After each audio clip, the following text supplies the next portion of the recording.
It's all covered in today's China Truths. Dalam beberapa bulan terakhir, beberapa laporan dari seluruh Afrika menyoroti masalah meningkatnya ketegangan antara masyarakat lokal dan bisnis milik China. Menurut media lokal, warga telah mengungkapkan rasa frustrasi atas kondisi kerja dan terbatasnya manfaat ekonomi. Di beberapa daerah, protes diorganisir di dekat lokasi perusahaan, yang menyebabkan insiden perusakan properti dan gangguan operasi. Sejumlah toko dan gudang terpengaruh, dan beberapa fasilitas pertambangan melaporkan kasus vandalisme. Para pekerja juga mengajukan keluhan tentang perlakuan buruk yang, dalam beberapa kasus, meningkat menjadi bentrokan. Peristiwa ini telah menarik perhatian baik dari pemerintah maupun pengamat internasional yang kini menyerukan dialog untuk meredakan ketegangan.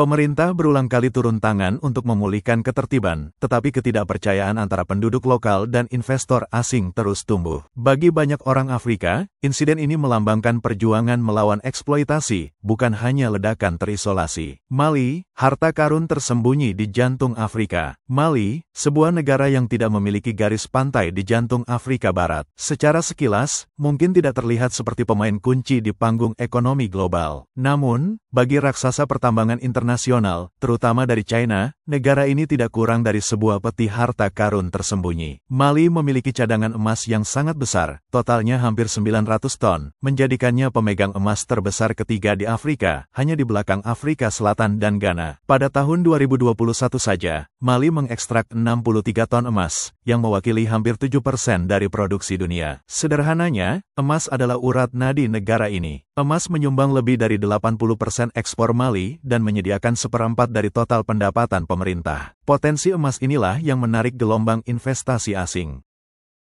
Sejak Mali secara resmi bergabung dengan proyek Belt and Road Initiative milik China pada Juli tahun 2019, uang dari Beijing telah mengalir masuk pada tingkat yang belum pernah terjadi sebelumnya. Dalam waktu kurang dari 6 tahun, perusahaan China, dari konglomerat raksasa milik negara hingga perusahaan swasta kecil, menginvestasikan lebih dari 1,22 miliar dolar AS ke dalam hampir 100 proyek berbeda di seluruh negeri. Di sektor emas saja, perusahaan China sekarang mengendalikan lebih dari setengah total produksi Mali, sekitar 36 ton per tahun. Tambang mereka tersebar di berbagai wilayah seperti Neoro, Buguni, dan sebagian dataran tinggi tengah.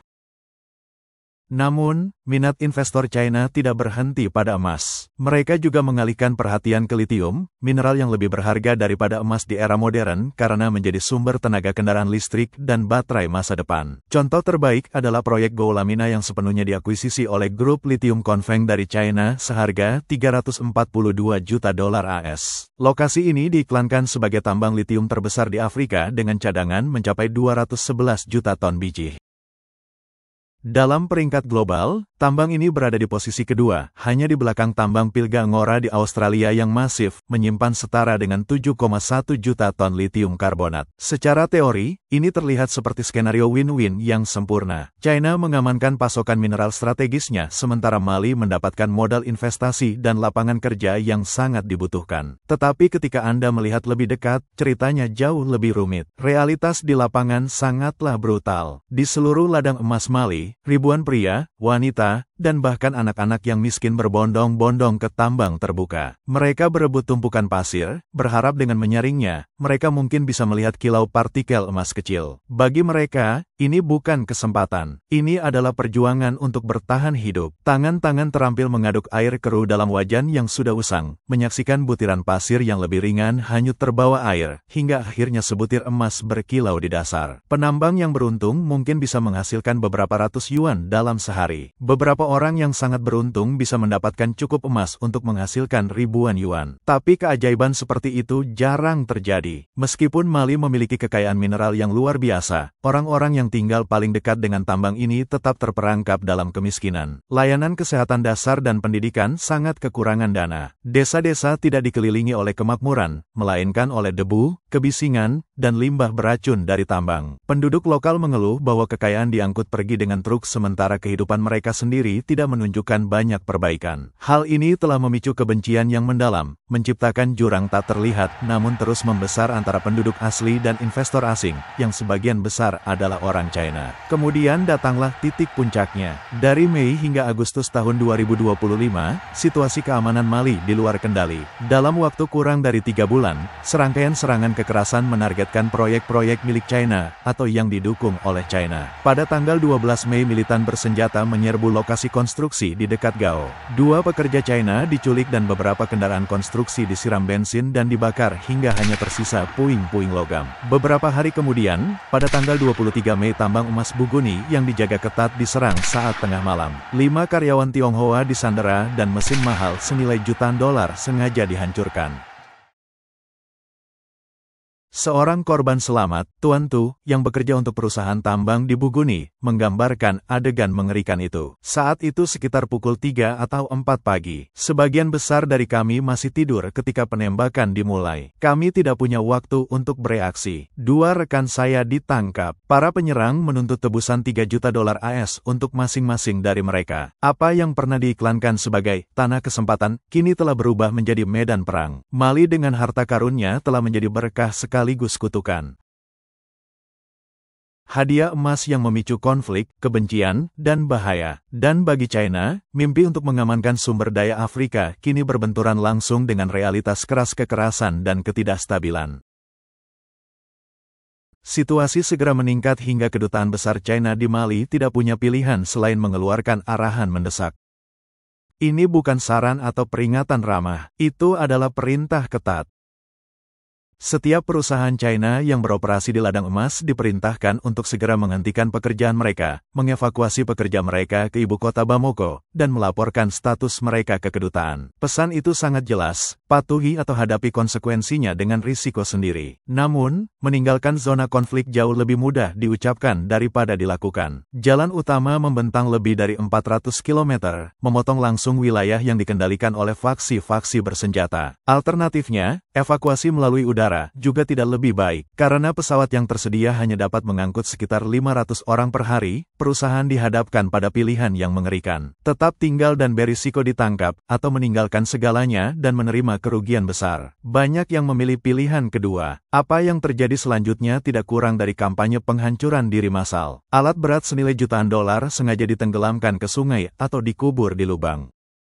Server perusahaan dihancurkan, hard drive dicincang, dan microchip dihancurkan satu persatu. Para pekerja bahkan diperintahkan untuk menghapus setiap foto dari ponsel mereka, khawatir bahkan satu gambar yang bocor bisa mengungkap informasi berharga kepada kelompok bersenjata. Pada saat evakuasi selesai, kerugian telah melonjak melewati 100 juta dolar AS. Namun, para pemimpin bisnis mengakui bahwa menghancurkan aset mereka sendiri masih lebih baik daripada membiarkannya jatuh ke tangan musuh. Karena begitu peralatan canggih atau data sensitif disita, konsekuensinya bisa menjadi bencana. Keputusan drastis ini mengungkap realitas baru. Perusahaan China di luar negeri tidak lagi menjadi korban pasif dari konflik. Sebaliknya, mereka telah belajar untuk mengorbankan keuntungan demi kelangsungan hidup. Insiden ini juga menyoroti kebenaran yang lebih gelap. Di Mali, setiap tambang emas lebih dari sekadar lokasi industri. Itu adalah medan perang potensial di mana kekayaan dan darah saling terkait. Untuk memahami mengapa kekerasan berkobar begitu hebat, kita harus melihat kembali kekacauan politik Mali selama dekade terakhir. Pada tahun 2012, sebuah kudeta menggulingkan pemerintah sipil, menjerumuskan negara ke dalam kekacauan dan meninggalkan Mali Utara di bawah kendali pemberontak. Prancis, bekas kekuatan kolonial, mengerahkan ribuan pasukan untuk memerangi kelompok ekstremis. Tetapi hampir satu dekade kemudian, pada tahun 2021, kudeta lain menggulingkan pemerintahan pro-Prancis. Dalam beberapa bulan, Mali mengusir duta besar Prancis, dan pada awal 2022, pasukan Prancis telah sepenuhnya ditarik. Apa yang terjadi selanjutnya adalah kekosongan berbahaya, yang dengan cepat diisi oleh tentara bayaran Wagner dari Rusia bersama dengan kehadiran perusahaan China yang semakin meningkat. Alih-alih membawa ketertiban, perpaduan antara pemerintahan militer, tentara bayaran Rusia, dan kepentingan korporasi asing ini hanya memperdalam ketegangan dengan pemberontak lokal seperti milisi JNIM yang terkait dengan Al-Qaeda. Proyek-proyek China tidak lagi hanya menjadi lokasi penambangan. Mereka adalah simbol kontrol dari luar, pengaruh politik politik, dan di atas segalanya, target keuangan yang mudah. Sandera dapat ditebus seharga jutaan, sementara menyabotase peralatan mengirimkan pesan kuat kepada pemerintah Mali dan Beijing. Masalah memburuk pada tahun 2023 ketika Undang-Undang Pertambangan baru memaksa investor asing untuk menyerahkan 35% proyek mereka kepada negara Mali dan menaikkan biaya royalti dari 6% menjadi 9%. Ini tidak hanya memotong keuntungan perusahaan, tetapi juga memicu kebencian di kalangan masyarakat lokal yang melihat sedikit perbaikan dalam kehidupan sehari-hari mereka. Faktanya, lebih dari 1 juta warga Mali masih bergantung pada penambangan artisanal atau ilegal, banyak yang mencari nafkah dengan tangan kosong dan alat-alat sederhana. Dengan rezim militer yang semakin memperketat cengkeramannya, banyak penambang kecil didorong ke ambang keputusasaan, beberapa akhirnya bergabung dengan kelompok bersenjata yang menjanjikan pendapatan dan perlindungan. Dengan latar belakang ini, setiap tambang yang dijalankan China menjadi titik nyala, sebuah tempat di mana politik, uang, dan pertumpahan darah bertabrakan. Bagi pasukan oposisi, menyerang proyek-proyek ini bukan hanya soal uang. Ini tentang simbolisme, menunjukkan bahwa baik perusahaan asing maupun pemerintah tidak dapat menjamin keamanan. Jadi, apa yang dimulai sebagai peluang emas telah berubah menjadi kenyataan yang mengerikan. Demam emas yang pernah memikat perusahaan China ke Mali dengan mimpi kekayaan kini telah berubah menjadi mimpi buruk. Setiap muatan biji yang diangkut, setiap kiriman emas membawa serta bayangan bahaya. Dalam keheningan malam Mali yang gelap, setiap gema tembakan bisa menandai dimulainya serangan lain. Janji kekayaan telah menjadi tak terpisahkan dari risiko kekerasan. Dan bagi banyak perusahaan China, Mali bukan lagi tanah kesempatan, tetapi medan perang yang menyamar sebagai tambang.